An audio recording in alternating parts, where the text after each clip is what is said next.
On peut très bien rire, jouer au foot, et pourtant la blessure se développe.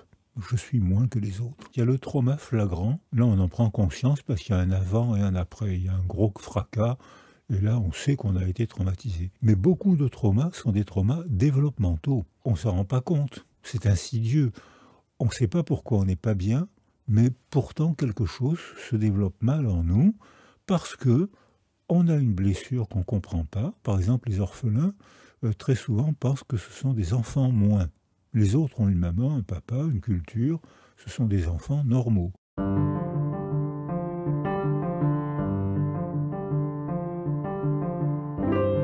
La résilience, qu'est-ce que c'est?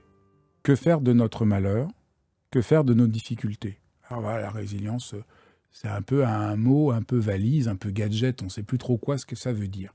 Eh bien, aujourd'hui, dans Dialogue, on va éclairer le sens de la résilience. Et pour ça, rien de mieux que de recevoir Boris Cyrulnik. Je suis vraiment trop content de le recevoir.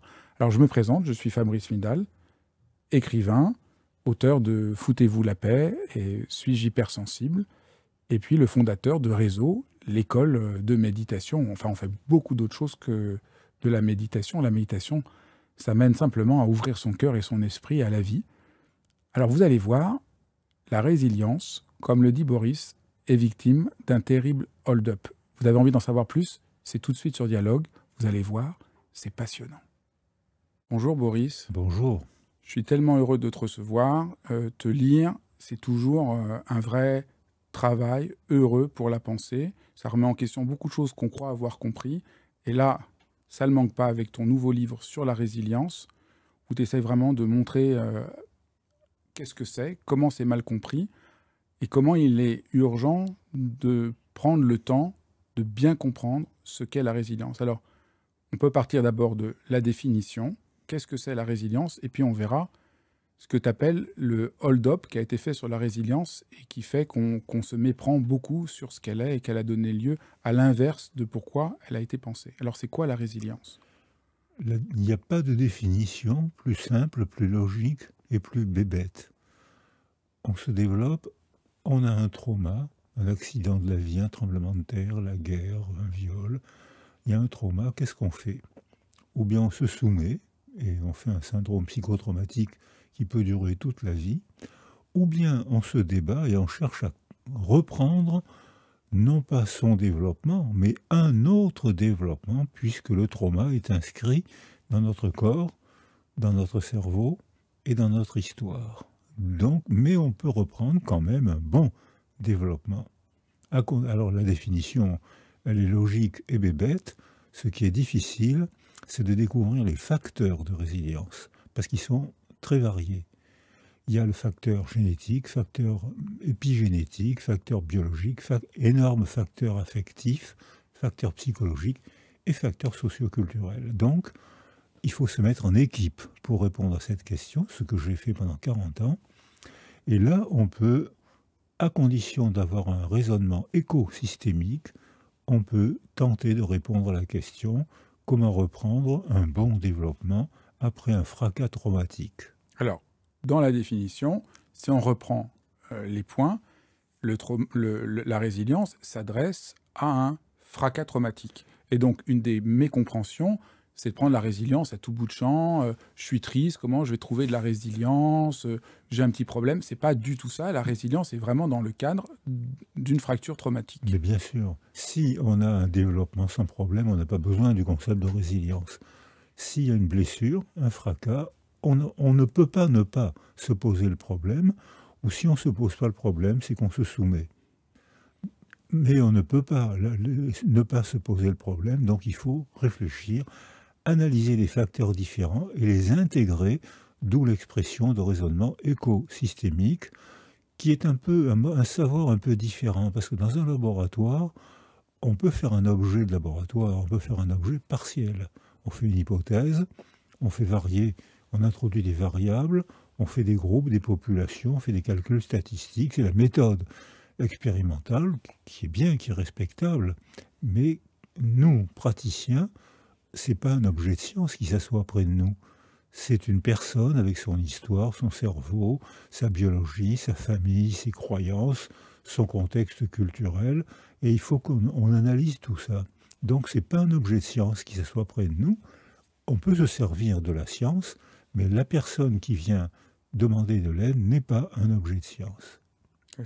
Merci de le rappeler. Je crois que c'est une confusion importante de rappeler ça. Donc, est-ce que on sait forcément qu'on a vécu un trauma? Ou est-ce qu'il y a des traumas dont on n'a plus conscience? Alors voilà, ça c'est une question intéressante parce qu'il y a le trauma flagrant.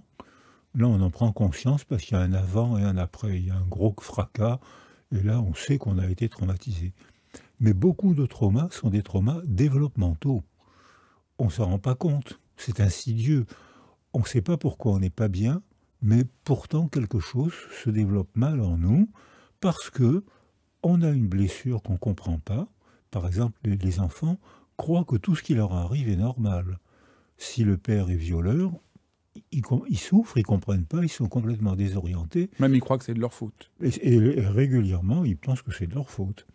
Alors, mais si il y a des traumas insidieux, par exemple, j'ai eu à accompagner un petit garçon, sa mère ne l'appelait que tête de lard. C'est pas grave, tout le monde rit. Alors, la mère disait, j'ai assisté à ça, tête de lard, oui maman, tout le monde riait. Tout le monde riait. Et le petit garçon... Ça m'a envie de pleurer. Et le petit garçon s'identifiait, je suis tête de lard, puisque ma mère m'appelle tête de lard et que tout le monde est d'accord, je suis vraiment moins que rien. Ça, c'est un trauma insidieux parce que la représentation de soi est déjà dévaluée. Ou alors, il y a d'autres dévaluations. Par exemple, les orphelins, très souvent, pensent que ce sont des enfants moins. Les autres ont une maman, un papa, une culture. Ce sont des enfants normaux. Moi, orphelin, je suis un enfant moins, puisque je ne suis pas comme les autres, je n'ai pas de maman, je n'ai pas de papa. C'est insidieux. On peut très bien rire, jouer au foot, et pourtant la blessure se développe. Je suis moins que les autres. Et on peut inventer beaucoup, enfin on n'invente pas, on peut cataloguer une série de publications, de traumatismes insidieux qui délabrent le développement de l'enfant et qui n'en a pas conscience. Donc on n'a pas conscience, mais la conséquence du fait que c'est un trauma, c'est que quelque chose se nécrose dans notre développement. Alors, j'aurais pas employé le mot nécrose, parce que tout ce qui est vivant change, évolue. Le climat change, les cours d'eau changent, les poissons, les animaux changent, les végétaux changent, et les êtres humains changent, et les mots changent. Tout ce qui est vivant évolue tout le temps. Alors quand il y a une blessure, ou bien on arrête son développement, et dans ce cas-là, ça arrive souvent, hein, si on laisse les gens seuls, il n'y a pas de résilience. Si donc, ou bien on arrête son développement, ou bien on tente de reprendre le développement le mieux qu'on peut, et dans ce cas-là, on se retrouve dans une démarche de clinicien qui peut s'inspirer de travaux scientifiques, mais un clinicien connaît la science, mais n'est pas lui-même un vrai scientifique. Et alors, je n'aurais pas employé le mot nécrose, parce que la vie est telle, ou bien ça s'arrête, ou bien ça change de direction, c'est la résilience. Mais quand on vit un trauma et qu'il n'y a pas la résilience, au fond, il y a quelque chose, il y a comme une blessure qui se maintient qu'on ne comprend pas, il y a quelque chose qui ne s'est pas complètement développé, il y a quelque chose qui est un peu, voilà, on sent tordu, on sent comme si la force de vie nous faisait défaut. Voilà, c'est mot à mot ça, c'est-à-dire que quelque chose s'arrête. Et les gens le disent, d'ailleurs même les enfants qui ne savent pas pourquoi ils sont blessés, beaucoup d'enfants blessés disent j'aurais pas dû venir au monde.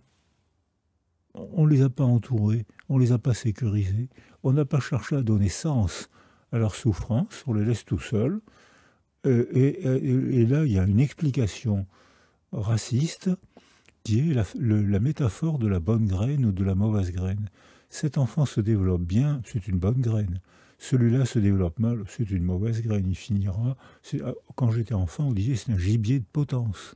C'est une expression, je crois, qui a dû disparaître, mais j'ai entendu il n'y a pas longtemps, c'est un gibier de HLM. C'est pas loin d'être la même chose. Hein. C'est-à-dire que là, il y a une condamnation, la métaphore végétale est une métaphore raciste. Il y aurait parmi nous des enfants de bonne qualité, d'autres des enfants de mauvaise qualité. La famille, les copains, le quartier, la culture n'ont rien à faire. Voilà ce qu'implique la métaphore végétale. Alors que dès qu'on réfléchit un peu, même pas beaucoup, hein, dès on entoure ces enfants, dès qu'on parle avec eux, on se rend compte qu'ils ne demandent, tant qu'ils ne sont pas fracassés et isolés, c'est la force de vie, comme vous avez dit, est telle en eux, un désir de vivre. Tant que ça ne dure pas trop longtemps, c'est les enfants, ils ont un grand désir de vivre, on peut leur tendre la main et ils reprennent un développement résilient. Si on ne leur tend pas la main, si on ne leur tend pas la parole, ils s'éteignent. Donc ça, c'est très important. Ça a des conséquences politiques énormes qui sont au cœur de votre livre, parce que ce que vous dites, c'est que l'enfant ne demande qu'à une chose, c'est à croître, à se développer, à prendre place dans la société. Et donc, vous allez à l'encontre de tous ceux qui disent que, voilà, qu'il y a des mauvaises graines, que l'enfant est par nature pervers, dangereux, qu'il faut le dresser, ou qu'il n'y a rien à faire parce qu'il Il est de mauvaise qualité. Il est de mauvaise qualité. Donc ça, c'est vraiment... Et ce n'est pas juste une opinion que vous avez, ça, c'est fondé sur 40 ans de travail pour essayer d'établir ce fait. C'est fondé sur 40 ans de travail, même plus, parce que je me pose le problème depuis mon enfance, où j'ai entendu « il faut dresser les garçons ». C'était « on dressait les garçons ». La phrase que j'ai entendue, c'est « il faut dresser les garçons, sinon ils vont devenir des bêtes sauvages ». Et qu'est-ce qu'on faisait pour les dresser? On les battait. Et tout de suite, ça les rendait gentils. Tout de suite, ça les transformait, ou bien ils s'éteignaient, ou bien ils se transformaient en bagarreurs. Et quand ou bien ils s'éteignaient, on avait la preuve que c'était une mauvaise graine, ou bien ils se transformaient en bagarreurs, on avait la preuve que c'était une mauvaise graine. Donc on confirmait l'hypothèse, c'était une prophétie autoréalisatrice, alors que dès que, dans les années d'après-guerre, il y a eu une observation expérimentale tragique, hein, c'est les guerres 14-18, 39-40, et aujourd'hui, sur la planète, il y a 50 conflits armés. 48% de la population des êtres humains sur Terre aujourd'hui vivent dans un pays en guerre. Qu'est-ce que ça va donner? Ça va sélectionner les garçons violents, puisqu'on a besoin de garçons violents pour faire la guerre. On va leur apprendre à tuer. On va leur donner des raisons de tuer, on va légitimer, on va raconter des histoires. Les autres sont des ennemis, si tu les tues, tu auras une médaille. C'est-à-dire, on est récompensé si on tue quelqu'un, un ennemi en période de guerre, on est récompensé, on est formé pour ça. Les garçons étaient, ce que j'ai connu et subi, les garçons étaient entraînés pour faire la guerre, récompensés s'ils tuaient. C'est fou de dire des choses comme ça. Et c'est la culture qui était malade. Ce qu'on voit actuellement, c'est la culture qui est malade. Regardez, les motifs de la guerre de 14-18, c'était un assassinat. Donc le Serbe qui a tué l'archiduc d'Autriche, c'est ça? Oui.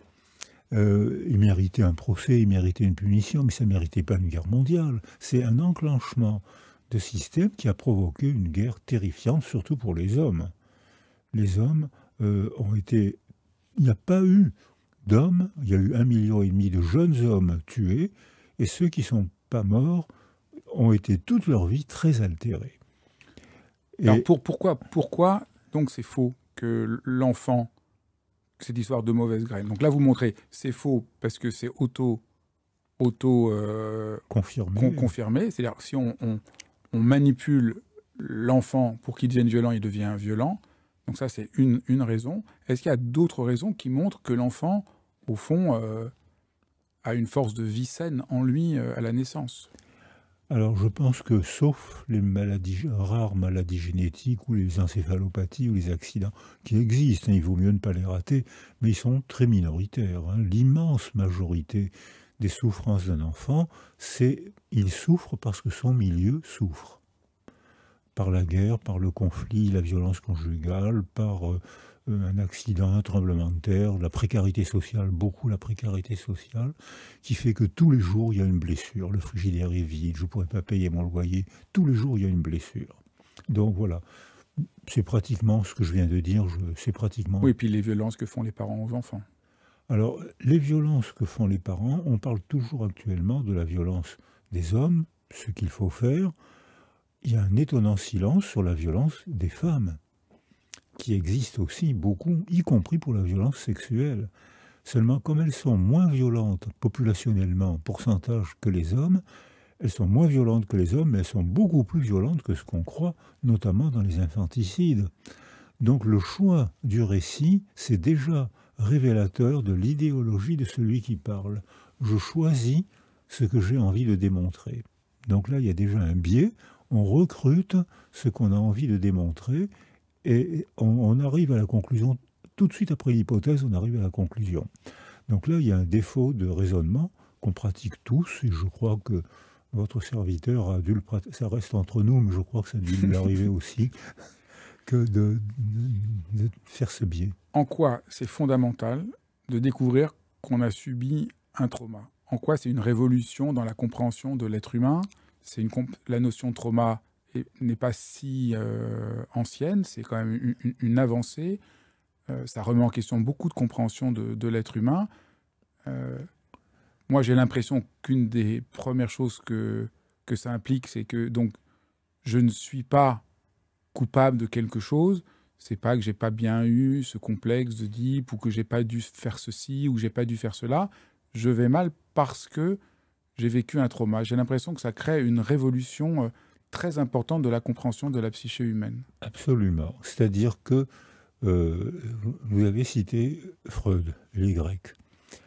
Freud s'est beaucoup servi de la notion de trauma, il l'a beaucoup élaboré, et pourtant, le 19e siècle, avec la chirurgie et les accidents de chemin de fer, ont élaboré la notion de trauma. Ferenczi, qui est un élève de Freud, donc qui s'est disputé avec lui. Très fortement disputé, justement sur cette question-là, parce que un des enjeux, oui, de l'opposition entre Ferenczi et Freud, c'est que Ferenczi pense le trauma comme fondamental plus que Freud. Voilà. Et alors, il y a eu donc Freud qui s'est servi de la notion de trauma, mais pour lui, le trauma, c'était l'explication de l'hystérie. Une fille a été agressée sexuellement, c'est pour ça qu'elle est devenue hystérique. Pas les garçons, d'après lui, qui ne s'en est même pas préoccupé. Or, ça arrive aussi chez les garçons, beaucoup moins que chez les filles, mais ça arrive aussi.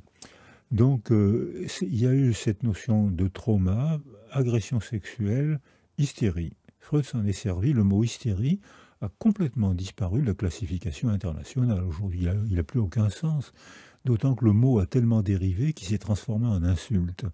Donc, il faut supprimer ce mot, il n'a plus de fonction, il est usé, à la poubelle. En revanche, quand il y a eu la période hégémonique de la psychanalyse, qui a pris le pouvoir partout, dans la littérature, dans la culture, ce qui a été une révolution, Freud et les siens, fin 19e, ça a été une révolution, parce que avant Freud, si je me sentais mal, il fallait chercher le bouc émissaire. Je me sens mal parce que, alors, le bouc émissaire, c'est l'étranger, le juif, la sorcière. Avec ces trois boucs émissaires, vous êtes sûr de tout expliquer. Qu'est-ce qu'on fait quand on a trouvé le bouc émissaire? On chasse les étrangers, on tue les juifs, on fait des bûchers pour les sorcières, et bien sûr, tout ira mieux. On a raisonné comme ça pendant 1000 ans. Donc, alors, il y a eu ensuite la méthode hégémonique où la psychanalyse a pris le pouvoir. Alors, au début, c'était une vraie découverte. C'est là-dedans que ça se passe. Ça a été une vraie découverte. Mais les théories de la résilience aujourd'hui disent ça se passe là-dedans parce que c'est imprégné par une faillite en dehors. Quelque chose s'est mal passé autour de nous, enfants. Violence conjugale, précarité, ce qu'on disait tout à l'heure, tremblement de terre, ça peut exister aussi, guerre, beaucoup guerre. Quelque chose s'est mal passé autour de nous qui fait que l'enfant s'est développé dans un milieu appauvri qui a tutorisé des développements déviants et l'enfant se développe douloureusement. Il apprend à souffrir. Le milieu lui apprend à souffrir. Et ce que je dis là maintenant, le photographie en neuroimagerie. On photographie sans peine qu'un enfant isolé en carence affective, dans les années 60, quand j'étais interne en neurologie, on voyait les atrophies cérébrales à l'encéphalographie gazeuse. On n'avait pas les moyens d'aujourd'hui, mais on voyait sans difficulté les atrophies frontales, les atrophies ventriculaires, les atrophies périaqueducales. On le voyait sans difficulté. Les hydrocéphalies, on le voyait sans difficulté, mais on ne savait pas l'expliquer. Mais quand le scanner est apparu, on le voyait sans difficulté. Et quand la neuroimagerie est apparue, on va dire, il y a 15-20 ans, alors là, c'est stupéfiant. La technique rejoint la magie. On voit le cerveau travailler. On ne le voit pas penser, mais on voit le cerveau travailler. Et là, ça explique beaucoup de choses et ça confirme qu'il peut y avoir une dysfonction cérébrale provoquée par une altération du milieu. Et ça nous donne un degré de liberté. On peut agir sur le milieu qui agit sur nos enfants. On a donc un degré, on sait, quand on a compris les facteurs de protection et les facteurs de vulnérabilité, ce qui permet la résilience ou ce qui l'empêche, on peut agir sur le milieu qui tutorise le développement du cerveau, le développement psychologique, le développement langagier, social, etc. des enfants. On a donc un degré de liberté. Si on ne le fait pas, si les décideurs politiques, éducatifs, parfois parentaux, ne le font pas, on a aussi une culpabilité de ne pas l'avoir fait. On engage l'État, la famille, la culture doit être engagée pour l'éducation des enfants. Donc là, c'est ça la révolution de la compréhension du trauma sur le développement de l'individu et sa souffrance. C'est le lien à l'extérieur qui est moins clair dans la psychanalyse. C'est voilà, ça la révolution, parce qu'on est vraiment comme une sorte de révolution nouvelle. Les gens n'ont pas encore tout à fait compris, mais j'ai vraiment le sentiment, et encore plus en vous lisant, que comprendre le trauma, c'est une des grandes révolutions de la compréhension de l'être humain. Alors voilà, c'est-à-dire nous, l'expression vient de l'éthologie animale, où on parle d'empreinte. C'est-à-dire que le milieu marque son empreinte dans le fonctionnement du cerveau. Quand l'empreinte est chez un bébé ou un enfant, la plasticité cérébrale est tellement faramineuse que dès que on agit sur le milieu, on sécurise la mère, on sécurise l'enfant, avec des moyens d'éducation qu'on fait tous dans la vie quotidienne. Je l'ai fait en électroencéphalographie. En une nuit ou deux, le cerveau se remet à bien fonctionner. C'est-à-dire que la résilience est très facile dans les petites années. Plus on attend, plus la résilience est difficile à déclencher, surtout si on attend trop longtemps. Là, c'est plus une dysfonction cérébrale, c'est une structure cérébrale qu'on photographie. On voit les canaux, les faisceaux neuronaux se faire. Quand on pose une question aux gens, évoquer cette image, toc, on voit le lobe occipital passer au rouge. On sait que la personne évoque une image. Vous voulez répondre à ma question, toc, on voit le lobe temporal passer au rouge. On sait que la personne s'apprête à parler. Voulez-vous lever votre bras droit, toc, on voit que le lobe temporal gauche, etc., etc. Donc on ne voit pas ce que les gens pensent, mais on voit comment le cerveau travaille. Or là, on voit sans difficulté que le cerveau est complètement tutorisé, sculpté par le milieu. Et ça, Freud, qui était neurologue, l'avait pressenti quand il parle du frayage des neurones. Il a fait des découvertes de neurologie. D'abord, sa thèse, c'était une maladie, c'était une thèse de neurologie, la maladie de Little, la diplégie cérébrale infantile. C'est une thèse de neurologie. Il a fait des découvertes de neurologie. La coloration argentafine, c'était Freud. Et, il a fait des découvertes d'histologie neurologique. Contrairement à ce que lui reprochent les féministes, il a clairement écrit qu'on avait un potentiel variable pour devenir mâle ou femelle et que c'est le milieu qui orientait différemment. C'est les théories épigénétiques aujourd'hui. C'est-à-dire que la bandelette ADN ne change pas.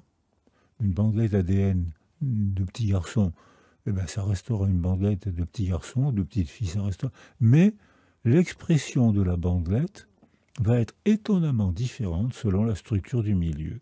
Et là, ça peut partir dans tous les sens. C'est la définition de l'épigenèse, où il y a eu une série prix Nobel pour expliquer la plasticité du cerveau, ça on le savait, et la plasticité des développements sur lesquels on peut influencer. Donc on va venir maintenant sur comment faire par rapport au trauma et comment fonctionne la résilience.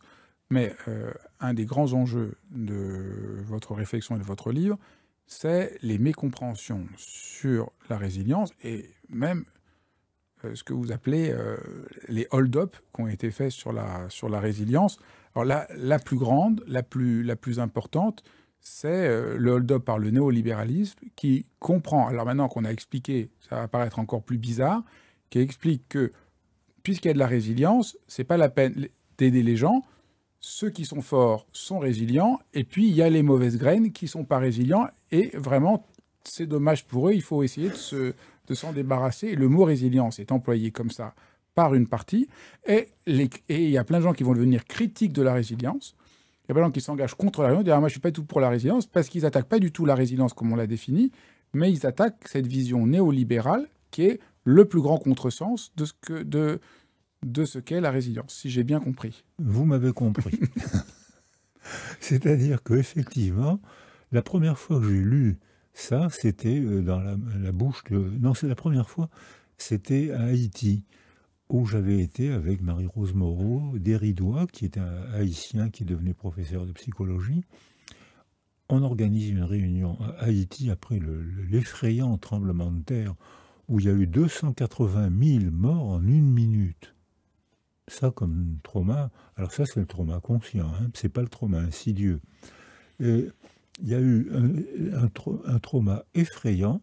Arrivent les hommes politiques qui disent ayez confiance, les Haïtiens sont résilients, vous n'avez donc pas besoin de l'aide de l'État, vous êtes merveilleux. Stupeur, stupeur. C'est exactement le contraire de tout ce que nos travaux démontrent depuis plus de 40 ans. C'est-à-dire que, alors comment c'est possible ça? C'est arrivé à Darwin. Les mots sont des organismes vivants qui changent quand change le contexte. Donc le mot résilience, qui a été inventé, proposé par des métallurgistes, mais on n'est pas d'accord avec leur définition, puisqu'ils disent que la résilience des métaux, c'est la résistance d'une barre de fer jusqu'à un certain point de pression en joules par centimètre carré. C'est la résistance, c'est pas la résilience. Et ça ne reprend pas un autre développement. Donc, c'est écrit clairement, hein, la résilience, c'est la résistance. Ben non, pour nous, la résilience, c'est néo-évolution. Résistance, coping, to cope with, c'est autre chose, c'est affronter. C'est autre chose. Alors, il y a Haïti, les Haïtiens indignés, je comprends leur indignation, on leur dit, vous n'avez pas besoin de l'État. Ils étaient ruinés, ils avaient 280 000 morts, les familles étaient disloquées, il y avait un nombre d'amputations effrayant, ils étaient déjà très pauvres, ils l'étaient encore plus. Et on leur dit, débrouillez-vous tout seuls. Je n'ai pas de mal à comprendre l'indignation des Haïtiens. Mais c'est arrivé à Darwin exactement avec les mêmes mots. Darwin pense le concept d'évolution, il trouve des fémurs d'animaux qui n'existent plus, il trouve des archives dans les pierres, des archives végétales ou des archives animales, et il dit c'est donc que la preuve que les végétaux, tout ce qui est vivant, évolue, et que l'organisation du milieu, qu'il appelle la sélection naturelle, sélectionne les plus aptes à vivre dans ce nouveau contexte. L'année d'après, 1860, Spencer, Haeckel, Galton, précurseurs récupérés par le nazisme, l'année d'après, récupère la sélection du plus apte et le transforme en sélection du plus fort. Dévoiement, hold-up, dévoiement, c'était en 1860. Dévoiement. Et hop, les nazis prétendent avoir la preuve biologique, la preuve scientifique qu'il faut éliminer les faibles pour que les forts soient encore plus forts. Donc il faut éliminer les malades mentaux, les handicapés, il faut les éliminer pour que la société fonctionne mieux. Et j'ai vu dans le régime, dans les écoles nazies, je l'ai vu aussi dans les écoles communistes, avant l'effondrement du mur, j'ai vu pour les enfants dans les écoles, les dictatures s'attaquent d'abord aux enfants. Un enfant de 5 à 10 ans, on le prépare à l'esprit dictatorial, dans 5 ans, on lui donne une arme et il passe à l'acte. Et les écoles, ce qu'on voit en France aujourd'hui, les écoles sont déjà ciblées par le djihad. Mais donc, on voit qu'un an après, apparaît ce dévoiement. Or, c'est totalement faux, totalement illogique. Les dinosaures étaient les plus forts. Le milieu change un peu. Il paraît que c'est à cause d'une planète qui a modifié l'air. Bon, je dis ce que j'ai lu. Hein. La planète a modifié l'air, a modifié la synthèse de la chlorophylle. Les plus forts disparaissent. Et c'est nos ancêtres, les petits rongeurs, qui sont les plus aptes à se développer dans ce nouveau contexte. Sélection du plus apte, pas sélection du plus fort. Donc là, c'était un hold-up par des gens qui avaient envie, on a des envies de théorie, ils avaient envie de montrer que la race supérieure, c'était les blancs aux yeux bleus. Ce que je conteste. Donc on voit bien, là c'est vraiment analogique. La même manière que Darwin montre l'importance de la collaboration, l'importance de l'empathie pour le développement. Le plus apte, c'est peut-être celui qui a le plus d'empathie, donc c'est pas du tout ce qu'on raconte. Il y a un hold-up par une sorte de néolibéralisme, de l'individualisme, et c'est la même chose qui s'est passée sur la résilience. Vous avez cité Haïti, dans le livre vous citez aussi Bush qui dit la même chose, après les attentats du 11 septembre. Il parle aussi de « soyez résilients ». Alors, on ne dit pas à quelqu'un « soyez résilient », puisqu'on l'a vu, la résilience s'orchestre en lien avec l'État, des aides, un accompagnement, au fond tout un réseau. Au fond, il y a un réseau qui permet à un individu de se déployer. Personne ne peut se déployer tout seul. Donc la résilience, au fond, c'est aussi un concept, une manière très profonde d'arriver à penser hors de l'illusion dans laquelle nous sommes souvent, de l'individu isolé, seul, qui décide par lui-même, avec cette illusion sur une conscience individuelle, autonome, l'illusion sur la volonté. Tout ça apparaît comme ne tenant pas debout, et c'est ça qui est remis en question par le... C'est complètement disqualifié par la biologie, la psychologie, la génétique. C'est un non-sens. C'est une absurdité, c'est un cul-de-sac conceptuel. Et effectivement, la notion d'individu est remise en cause par les travaux sur la résilience. Et au Japon, on m'a souvent dit la notion d'individu est une illusion de pensée occidentale.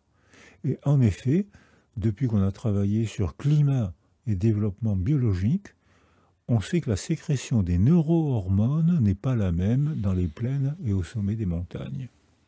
La sécrétion des hormones n'est pas la même s'il fait chaud ou s'il fait froid, si on est dans une glaciation ou si on est dans une période de réchauffement. Donc notre corps est pétri par l'écologie et notre âme est pétrie, sculptée par les récits d'alentour. L'individu est une notion, une illusion de pensée, et pourtant, nous, quand on raisonne, on met la personne, c'est pas l'individu. L'individu, c'est ce qui ne peut pas être divisé sous peine de mort, alors que la personne, c'est le sujet de sa parole. Je vais vous raconter mon histoire. Je suis sujet de ma parole. Mais je ne sais pas pourquoi je suis sujet de ma parole, je ne sais pas pourquoi j'ai été sculpté par mon milieu quand j'étais enfant, notamment l'importance des 1000 premiers jours, c'est-à-dire préconception, avant la conception, l'organisation. Alors nous, on raisonne avec la notion de bulle sensorielle, de bulle sensorielle. C'est-à-dire qu'il y a un entourage sensoriel qui entoure un bébé dans le ventre des femmes. Si l'entourage sensoriel est cohérent, le bébé se débrouille, il a tout ce qu'il faut pour bien se développer. Si la mère est stressée, elle sécrète plus d'hormones du stress, schématiquement cortisol, catécholamine. Il y en a d'autres, mais c'est les plus faciles à doser et elles sont fiables. S'il y a un stress aigu, ce que j'ai vu à l'échographie, la mère est stressée, le cœur du bébé s'accélère presque en temps réel. Et puis hop, si la mère est calmée, ce stress aigu n'a rien délabré. Donc tout ça remet en question ce mythe néolibéralisme qui veut supprimer l'intervention de l'État, libérer le marché, que c'est la loi du plus fort qui va régner. Tout ça est... Totalement. Donc ça, c'est le premier hold-up. Il y a un deuxième hold-up, c'est que on a accusé la résilience d'être un optimiste un peu béat, puisqu'au fond, s'il y a de la résilience, au fond, quoi qu'il arrive, on s'en tire toujours. Alors, oui, on peut reprendre. Alors, on peut reprendre un bon développement, mais ça tombe pas du ciel. C'est-à-dire qu'il faut analyser les facteurs, il faut s'engager dans une relation préverbale, il faut s'engager dans une relation verbale, il faut s'engager dans la société, à condition qu'on y soit accepté, il faut s'engager peut-être même dans la spiritualité, qui n'est pas la religion, la spiritualité, parce que nous, êtres humains, on est capable de se représenter quelque chose de totalement impossible à percevoir. Dieu, la vie après la mort, un accident, un scandale, le premier pogrom au moment des premières croisades, voilà, c'est impossible à percevoir. Et pourtant, ça déclenche en moi des émotions intenses qui modifient le fonctionnement de mon cerveau. On a photographié comment une croyance modifie le fonctionnement cérébral. C'est facile, ça change de couleur, on le voit très bien. Si j'ai peur, si ma croyance me déclenche une peur, c'est l'amygdale rhinencéphalique qui est à la face interne et à la face inférieure des deux hémisphères, un petit ganglion de neurones. Quand on le touche avec une électrode, avec une tumeur, avec un accident, une méningite ou quelque chose qui touche cette zone, ça déclenche des émotions de haine, de désespoir insupportables, tellement c'est intense. Or, on le voit, une croyance j'ai une croyance qui m'effraie, mon amygdale rhinencéphalique passe au rouge, j'éprouve cette peur, je l'éprouve pour de bon dans mon corps, mon cerveau le sent, et le fonctionnement de mon corps est changé par une croyance. Donc on voit bien qu'il y a tout un travail à faire pour la résilience, et donc cette accusation de « ah ben oui, la résilience, c'est la négation de la souffrance et de la difficulté », c'est le contraire. Au contraire, la résilience, c'est la prise en compte de la difficulté, mais il y a eu cette critique qui a été faite. Et la troisième critique, alors elle est encore plus, je dois dire, un peu délirante, mais vous citez par exemple un article de Télérama, « Sans traumatisme, pas de résilience, et d'une façon, pas de véritable bonheur ». Donc là, c'est complètement absurde. Et vous citez beaucoup même d'auteurs. On est un peu ahuri de cette mécompréhension. C'est absurde, ça je l'ai entendu. Grimbert, l'homme de théâtre, l'a entendu aussi. Moi, je l'ai entendu souvent. Oui, on a reproché à Grimbert si vous pouvez raconter. Oui, alors on a reproché à Grimbert, c'est un homme de théâtre très talentueux, où il raconte comment il a traversé enfant la Shoah. Et quelqu'un lui dit, mais maintenant vous avez traversé la Shoah, d'accord, mais maintenant grâce à la Shoah, vous écrivez des pièces de théâtre dont vous êtes chanceux. Absurde. Et il y a beaucoup de gens maintenant, même parfois il y a des grands noms de la sociologie, qui intègrent la résilience dans les théories du développement. Vous avez subi la Shoah, quelle chance vous avez allez être résilient. Vous avez été violé, vous avez subi l'inceste. La chance de votre vie. C'est absurde. C'est le contraire, à nouveau, de ce que vous expliquez. C'est un drame, c'est un malheur, mais juste, la résilience essaye de montrer comment on n'est pas condamné à jamais parce qu'on a vécu un malheur, mais pas qu'un malheur, c'est une bonne chose. Mais bien sûr. Et on peut se développer, être créatif, sans avoir vécu de trauma. Mais bien sûr. Vous vous rendez compte les banalités qu'on est en train de dire, mais il faut les dire parce qu'on nous le reproche. Non, mais c'est quand même fou d'arriver à poser... vous avez été victime d'inceste, quelle chance vous avez. Donc voilà, donc là, c'est ça, c'est un peu les mécompréhensions principales qu'il y a autour de la résilience. Mais on voit que ces mécompréhensions reposent à la fois sur une mauvaise compréhension de ce qu'est la résilience, qu'on a vu, mais aussi,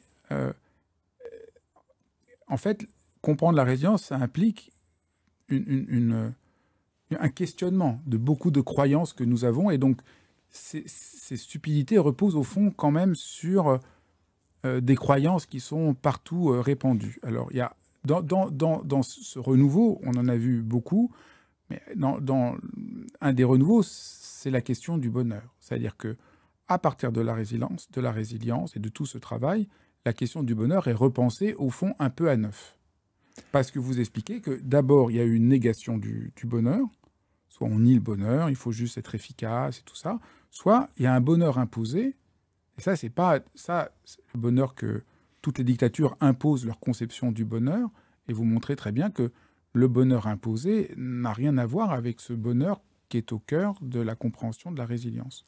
Donc, soit on a un bonheur faux, frelaté, dogmatique, soit on a une négation du bonheur parce que ce n'est pas une question importante, et qu'au fond, pour comprendre la résilience, peut-être qu'il faut faire un travail assez profond, existentiel, un peu philosophique, de comprendre que la question du bonheur n'est pas aussi naïve et aussi schématique que ce que l'on en dit.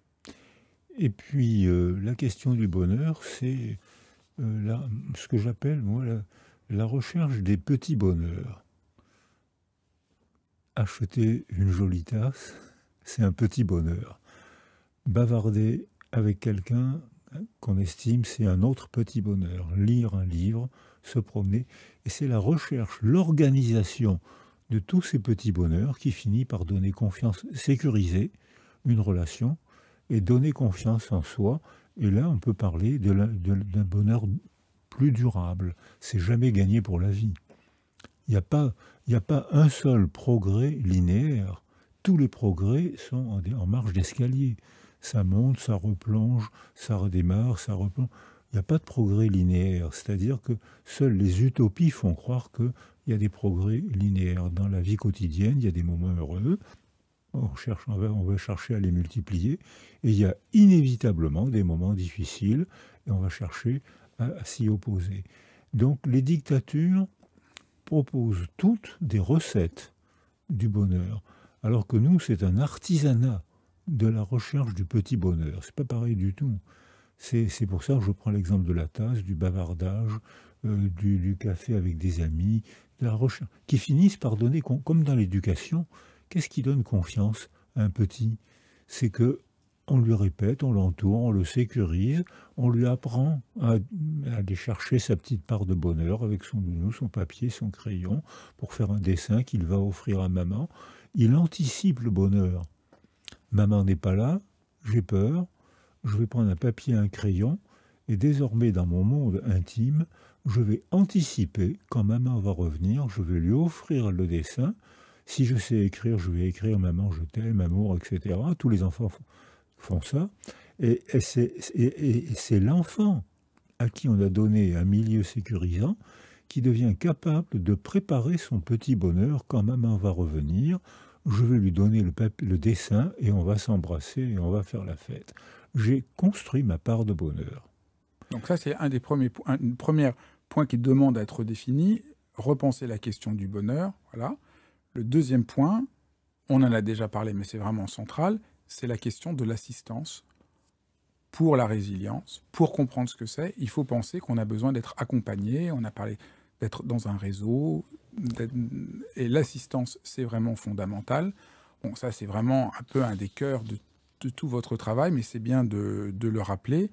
L'être humain a besoin d'aide pour grandir, et en cas de trauma, il a besoin encore plus d'aide. Vous ne pourrez pas me citer l'exemple d'un seul bébé humain qui pourrait se développer sans autre. Vous n'y arriverez pas. Si on met un bébé humain ou un enfant humain seul, ou bien il s'éteint, ou même il meurt. C'est une description qui a été faite par Spitz et Anna Freud en 1943, où il y avait tellement d'orphelins à Londres, à cause les Anglais ont payé très cher la victoire sur le nazisme, Et les bombardements de Londres fait que beaucoup d'enfants avaient vu leurs parents mourir ou eux-mêmes avaient été pris sous les décombres. Et ensuite, ils avaient été mis dans des institutions où la reprise développementale était très différente selon l'institution. Il y a des institutions où la plupart des bébés, après le trauma, ont repris un bon développement, la résilience, et d'autres institutions, au contraire, où les bébés n'ont pas réussi. Ou plutôt, j'aurais dû dire, où on n'a pas réussi à aider les bébés à reprendre un bon développement. Et Spitz, préfacé par Anna Freud, a décrit l'anaclétisme, ce que j'ai vu. Je l'ai vu en France, je l'ai vu en Roumanie, je l'ai vu en Colombie. Les bébés abandonnés, il n'y a pas de relation autour d'eux, l'isolement sensoriel, ils se mettent à plat ventre et ils attendent la mort. Quand en Roumanie, on a fait des neuroimageries, tous ces enfants avaient les mêmes altérations cérébrales, atrophie des 2 lobes préfrontaux, pas d'anticipation, personne vers qui tendre les bras, personne vers qui babiller, rien, atrophie. Atrophie des 2 systèmes limbiques, pas de relation, rien à mettre en mémoire. Rien, atrophie, le neurone n'est pas stimulé, se couche. Les synapses, j'aurais dû dire, pas stimulées, se couchent. Hyperfonctionnement de l'amygdale rhinencéphalique, qui normalement est freiné par le lobe préfrontal. Là, le lobe préfrontal ne fonctionne pas parce qu'il n'y a pas d'altérité. Donc il ne peut plus freiner l'amygdale rhinencéphalique. Ces enfants ne vivent que dans une constante douleur. Alors, ça permet de faire le... Donc là, il y a besoin d'assistance, d'accompagnement. Cet accompagnement peut être réussi ou raté, comme on voit dans différents établissements pour les enfants. Ça nous permet de... Le 3e axe, c'est que faire du malheur? Qu'est-ce qui aide à la résilience? Donc on a dit beaucoup de choses, mais peut-être on peut reprendre les différents points. Qu'est-ce qu'on peut faire devant le malheur? Qu'est-ce qui aide? Qu'est-ce qui a fait que certains endroits qui recevaient ces enfants ont réussi à permettre la résilience? Alors, pour répondre à cette question, avant, pendant, après. Avant le trauma, est-ce que l'enfant a acquis des facteurs de protection ou des facteurs de vulnérabilité quand l'impact du trauma arrive? S'il a acquis des facteurs de protection, il parle bien, il a confiance en lui, il va souffrir, mais il va garder espoir. S'il a acquis des facteurs de vulnérabilité, atrophie cérébrale, jamais d'altérité, dysfonction cérébrale, il va souffrir sans espoir. C'est l'anaclétisme décrit dès 1943 et repris avec d'autres mots en 1951 par mon maître John Bowlby, psychanalyste, éducateur, je souligne éducateur, homme de terrain, j'appelle ça les laboureurs, que j'oppose aux gens d'intelligence trop abstraite. L'intelligence doit désigner quelque chose du réel, même pour la spiritualité. On doit désigner quelque chose qu'on éprouve. Ensuite, vous m'avez invité à en parler tout à l'heure, trauma aigu, hyperconscient, trauma développemental, souvent pas conscient. Et pourtant l'enfant est délabré et même son cerveau dysfonctionne, même si la résilience est possible.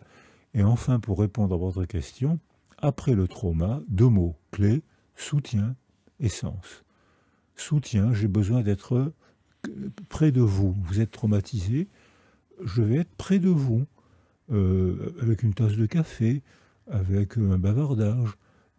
On ne parlera de vous que quand vous le souhaiterez. Je ne vais pas être inquisitorial, je ne vais pas « mets-toi à table, réponds à mes questions ». Je me mets près de vous, je vous sécurise. Donc là, c'est vraiment important. Là, on a besoin de sécurité ou d'un espace sécure. Vous faites des fois cette distinction entre sécurité et sécure, d'affection. Et donc, ça passe par l'affection, par le corps, par la connivence. Donc, c'est très important. Ce n'est pas quelque chose d'abstrait ou quelque chose d'intellectuel, mais la résilience se passe par quelque chose de vraiment extrêmement physique, concret, chaleureux, immédiat. Voilà, c'est exactement ça. C'est-à-dire le premier temps, il est préverbal. Comme pour nos enfants, l'affection, elle est préverbale. Il faut qu'on les touche, qu'on sourie, qu'on les toilette, qu'on les nourrisse, qu'on parle avec eux. La parole, à ce stade préverbal, la parole a une fonction bien plus affective qu'informative, puisqu'un bébé qui n'a pas encore accès à la parole, il ne comprend pas les mots qu'on lui dit, mais il comprend qu'on lui dit des mots. Mais même pour l'adulte qui est traumatisé et qui a besoin de résilience, c'est le même processus. Un adulte qui a vécu un trauma, ce qui l'aide dans la résilience, c'est tout cet aspect préverbal qui crée une dimension sécure, Voilà. parce que ça passe pas uniquement par le cerveau, et c'est cette dimension-là... Ça passe par le cerveau, mais ça passe pas par l'intelligence abstraite. Voilà. Mais ça passe par le cerveau. Et non pas par le cortex préfrontal. Bon, parce que dès qu'on est sécurisé, l'amygdale s'éteint, on la voit, c'est facile à photographier, hein. On voit qu'elle était rouge et qu'on sécurise la personne, on est prêt, on se connaît, je suis là, tu parleras quand tu veux, je suis là, et on voit que l'amygdale passe du rouge au jaune, au bleu, elle s'éteint, elle est plus hyper fonctionnelle, et les gens n'ont plus ces réactions intenses d'agression contre eux-mêmes souvent. Ils se tapent la tête par terre, ils s'auto-agressent, comme le font de plus en plus les filles dans notre culture, plus que les garçons. Donc on voit cette auto-agression, l'amygdale s'éteint, l'auto-agression disparaît, les balancements disparaissent, les bébés non sécurisés se frappent la tête par terre ou contre les murs avec une violence angoissante, une violence, ça me faisait peur. Tous les praticiens ont le même témoignage. Ces enfants, il n'y a pas d'altérité. Ces enfants se rassurent en se faisant mal. Ça, au moins, je connais. C'est une information familière. Donc, le soutien préverbal, d'abord. Une fois que les gens sont sécurisés, je te connais, je me sens en confiance, je vais essayer de te dire ce qui m'est arrivé, de comprendre avec ton aide ce qui m'est arrivé. Et là, c'est le deuxième mot-clé. Il y a le soutien, le deuxième, c'est le sens. Et là, il faut que je fasse un travail philosophique, psychologique, il faut que je fasse historique. Là, je dois faire un travail, ça tombe pas du ciel, je dois faire un travail et je me constate à ce moment-là que de mois en mois, je me sens moins mal, puis comme j'apprends à parler, puis j'apprends à sourire, puis j'apprends à m'exprimer. Et j'ai déclenché, mon entourage m'a aidé à déclencher un processus de résilience. Comment mettre en œuvre ce travail? Parce que le mot sens, il est un peu pris dans tous les sens aussi, c'est le cas de le dire. Aujourd'hui, on dit qu'il faut donner du sens, comme si c'était quelque chose d'un peu extérieur, voilà. Donc ça, c'est pas du tout ça. C'est vraiment mettre en récit, mettre en mots. C'est tout un travail d'élaboration. Comment faire ce travail-là? Alors, ça peut passer que par la parole et l'historisation, la compréhension. Mais le sens que je donne aux choses modifie, aux événements, modifie la manière dont je les ressens. Si quelque chose me frappe et que ça n'a pas de sens, ce qu'on voit dans les guerres actuelles, toutes les guerres, je ne comprends pas pourquoi on a tué mes enfants, je ne comprends pas, ça n'a pas de sens. Alors là, la résilience, elle ne va pas se déclencher toute seule, hein. Là, il faudra travailler. Mais si je donne sens à mes efforts, j'éprouve mes efforts différemment. Si je travaille pour être reçu à un examen, ça m'embête, j'aurais préféré aller au football ou à la plage, et pourtant je sais que si je suis reçu, je serai heureux. Donc j'accepte, je donne sens à mes efforts, à ma privation de plaisir immédiat, parce que je sais que plus tard j'aurai ma direction sera prise, le sens, ma direction sera prise dans ma vie, je pourrai avoir un projet d'existence. Et actuellement, ce qu'on voit, c'est que de plus en plus d'adolescents sont des errants, parce que notre culture ne donne plus sens, ne donne plus de direction, il n'y a plus de projet d'existence. Un projet donne sens. S'il n'y a plus de projet, on est errant. Je dis souvent, notre culture a perdu la boussole, on ne sait plus où aller. Les jeunes vont changer de métier 4 ou 5 fois au cours de leur vie, et ils vont changer de conjoint au moins 4 ou 5 fois au cours de leur vie.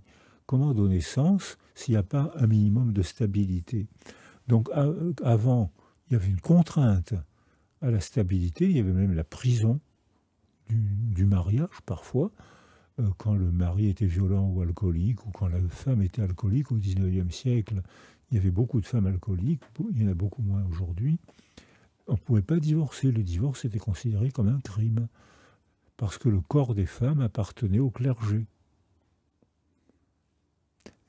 Tu devras mettre au monde le plus d'enfants possible, des garçons de préférence pour faire la guerre, et des filles pour servir leur mari et 4 ou 5 enfants. C'était dit comme ça. Ça n'a aucun sens aujourd'hui. Donc on voit que le sens, c'est notre manière de vivre ensemble qui font des projets d'existence qui donnent sens. Et quand on donne sens à un événement, même si c'est un moment difficile, l'accouchement, je lui donne sens. Dès l'instant où je donne sens à l'accouchement ou à la douleur, je l'éprouve différemment. Ça modifie la manière dont je le ressens. Et donc, et ça, c'est le travail de la parole. C'est la parole. Je veux, ça m'intéresse, ça, je ne veux pas y aller. Là, j'ai peur. Ça, en revanche, ça m'intéresse. J'aimerais bien que ma culture, mon environnement m'aide à aller dans cette direction pour que ça donne sens. Merci beaucoup merci beaucoup. Je ne sais pas comment c'est pour vous, mais moi, je suis toujours très, très ému d'entendre Boris Cyrulnik, qui au fond éclaire beaucoup de mon propre engagement. Au fond, Réseau, l'école de méditation, cette école pour célébrer la vie, on pourrait dire, quand on a compris tout ce que vient de présenter Boris, c'est vraiment l'école de la résilience. C'est vraiment l'école pour tous ceux qui ont vécu des traumas temporels ou des traumas de développement, de trouver un appui pour pouvoir se développer. Et puis vous avez vu, alors c'est vraiment frappant, l'école s'appelle Réseau et Boris n'a cessé de parler de l'importance de ce réseau autour de nous qui crée comme une bulle qui nous permet de trouver une dimension sécure pour nous épanouir. Et c'est exactement ce que j'ai voulu faire dans Réseau. Si vous voulez en savoir plus, n'hésitez pas à cliquer sur le lien dans la description ci-dessous. Vous aurez toutes les informations et peut-être ça vous donnera envie de nous rejoindre. Je vous embrasse bien fort.